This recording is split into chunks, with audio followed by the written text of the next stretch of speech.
Israeli strikes have killed at least 73 people, including women and children, in the city of Beit Lahia in northern Gaza, the Strip's Hamas-run authorities say.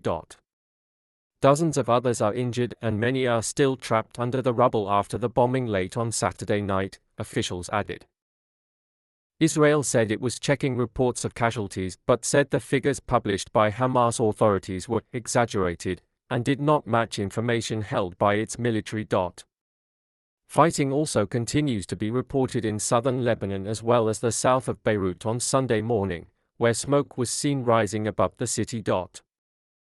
Israel said its air force had attacked about 175 terrorist targets in Gaza and Lebanon over the past day. The Hamas-run government media office said the bombing in Beit Lahia on Saturday night hit crowded residential areas, and that 73 people had been killed, a number also reported by Gaza's Hamas-run civil defense agency.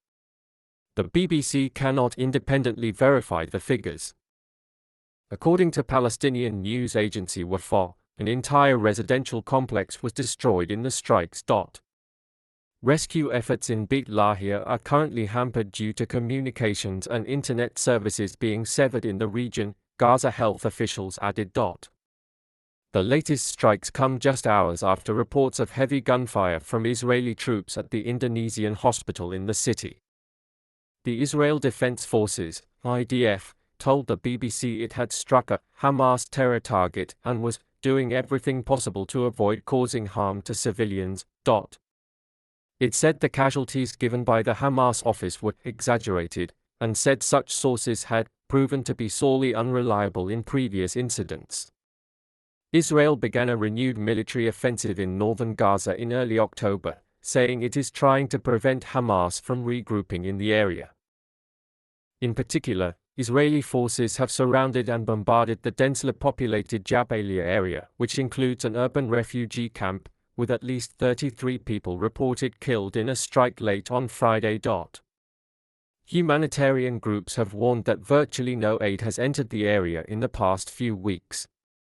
Israel's own statistics show that aid deliveries to Gaza as a whole have collapsed when compared with the same period in September. The UN's top humanitarian official, Joyce Msuya, said on Saturday that Palestinians in northern Gaza are enduring unspeakable horrors and called for these atrocities to stop.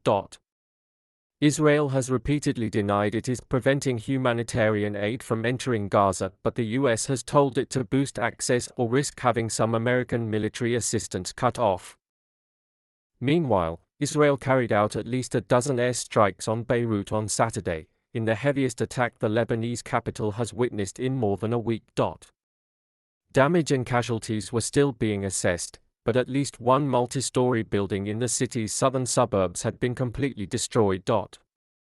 The Israeli military said it had targeted Hezbollah's weapons storage facilities and its intelligence headquarters command center in Dahi. Smoke was seen rising from southern Beirut in the early hours of Sunday after Israel's military ordered the immediate evacuation of two neighborhoods in the area. The IDF told civilians they were located near facilities and interests affiliated with Hezbollah, which the IDF will work against in the near future. Hezbollah also continued to fire rockets into northern Israel on Saturday, with the Israeli military saying about 200 projectiles, which usually means rockets, were fired. One person was killed by shrapnel while in his car, Israel's medical service Magen David Adams said. Also on Saturday, Israeli Prime Minister Benjamin Netanyahu said an attempt had been made on his life following reports of a drone attack on his private residence. The attempt by Iran's proxy Hezbollah to assassinate me and my wife today was a grave mistake, he wrote in a post on X. Mr. Netanyahu and his wife were not at home at the time, and no one was injured. Iran says Hezbollah was behind the reported attack, Iranian state news agency IRNA reported. Hezbollah, which is funded and equipped by Iran, has not commented on the reports.